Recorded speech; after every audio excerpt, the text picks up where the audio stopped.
اعوذ باللہ من الشیطان الرجیم بسم اللہ الرحمن الرحیم رب اشرح لی صدری ویسر لی امری واحلل عقدۃ من لسانی یفقہوا قولی۔ ریاض الصالحین دوسرا حصہ، احادیث نبوی صلی اللہ علیہ وسلم۔ حضرت ابو ہریرہ رضی اللہ تعالیٰ عنہ سے روایت ہے کہ رسول اللہ صلی اللہ علیہ وسلم نے جمعہ کا ذکر کیا تو ارشاد فرمایا، اس میں ایسی ایک گھڑی ہے کہ جس مسلمان بندے کو وہ ہاتھ آ جائے اور وہ کھڑا ہوا نماز پڑھ رہا ہو تو وہ اللہ سے جس چیز کا سوال کرتا ہے تو اللہ تعالیٰ اسے ضرور عطا فرما دیتے ہیں، اور آپ صلی اللہ علیہ وسلم نے اپنے ہاتھ سے اس گھڑی کے کم ہونے کا اشارہ فرمایا۔ بخاری اور مسلم۔ فائدہ، اس میں جمعہ کے دن کی ایک اور فضیلت کا بیان ہے کہ اس میں ایک ایسی گھڑی ہے کہ اس میں کی گئی دعا اللہ ضرور قبول فرماتے ہیں۔ وہ گھڑی تھوڑی سی ہوتی ہے اور اس کا وقت بھی نہیں بتایا گیا ہے، اس لیے جمعہ والے دن کثرت سے اللہ کا ذکر اور ان سے دعا اور مناجات کا اہتمام کرنا چاہیے تاکہ انسان اس گھڑی کو پا سکے جو قبولیت دعا کی گھڑی ہوتی ہے۔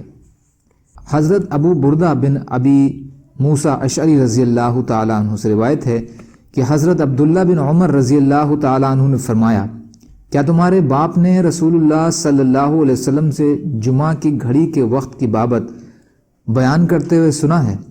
حضرت ابو بردہ رضی اللہ تعالیٰ عنہ کہتے ہیں کہ میں نے کہا، ہاں، میں نے اپنے باپ کو یہ کہتے ہوئے سنا ہے کہ میں نے رسول اللہ صلی اللہ علیہ وسلم کو فرماتے سنا کہ وہ گھڑی امام کے منبر پر بیٹھنے سے نماز جمعہ کے ختم ہونے تک ہے۔ مسلم شریف کی حدیث ہے۔ فائدہ، اس گھڑی کی بابت علماء کے بیچ کچھ اختلاف ہے کہ یہ کس وقت ہوتی ہے۔ کچھ علماء کے نزدیک صحیح قول وہ ہے جو اس حدیث پر مبنی ہے کہ قبولیت کی دعا کی یہ گھڑی امام کے منبر پر بیٹھنے سے نماز کے ختم ہونے تک کے بیچ کی مدت میں ہوتی ہے، لیکن شیخ البانی وغیرہ نے حضرت ابو موسیٰ اشعری رضی اللہ تعالیٰ عنہ کی اس حدیث کو موقوف قرار دیا ہے ریاض الصالحین بتحقیق شیخ البانی میں۔ اس لیے دوسرے علماء نے ابو داؤد اور نسائی کی ایک مرفوع روایت پر جس میں اس گھڑی کو عصر کے بعد آخری گھڑی میں تلاش کرنے کا حکم دیا گیا ہے، عصر کے بعد مغرب سے پہلے اس کا وقت قرار دیا ہے۔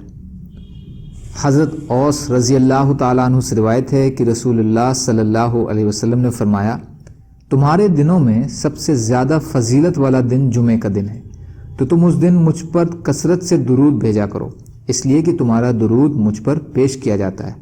ابو داؤد، اور اس کی سند صحیح ہے۔ فائدہ، اس سے ایک بات یہ معلوم ہوئی کہ زمان و مکان کے شرف سے اچھے اعمال میں بھی زیادہ فضیلت کا پہلو پیدا ہوتا ہے، جیسے اس حدیث میں جمعہ کے دن زیادہ درود پڑھنے کا حکم ہے۔ دوسرا، اس دن درود شریف نبی صلی اللہ علیہ وسلم کی خدمت میں پیش کیا جاتا ہے، جس سے یہ معلوم ہوا کہ اسے سیدھے آپ کسی درود کو نہیں سنتے، قریب سے نہ دور سے۔ قریب سے سننے کا ایک روایت مشہور ہے لیکن وہ صحیح نہیں ہے، اس لیے صحیح بات یہ ہے کہ آپ بذات خود کسی کا درود نہیں سنتے، فرشتے ہی آپ تک درود پہنچاتے ہیں۔ تیسرا، درود کے بہترین الفاظ وہی ہیں جو درود ابراہیمی میں ہیں، کیونکہ وہ نبی صلی اللہ علیہ وسلم کا صحابہ رضی اللہ تعالیٰ عنہم کو بتلایا ہوا درود ہے۔ اللہ تعالیٰ کہنے سننے سے زیادہ عمل کی توفیق عطا فرمائے، اور مظلوم کشمیریوں، فلسطینیوں اور دیگر ممالک میں جہاں بھی مسلمان بھائی بہن پریشان حال ہیں، یا اللہ آپ ان کی مدد فرمائیے اور ہم کو بھی اپنی استعداد کے بقدر اپنا حق ادا کرنے والا بنائیے، آمین۔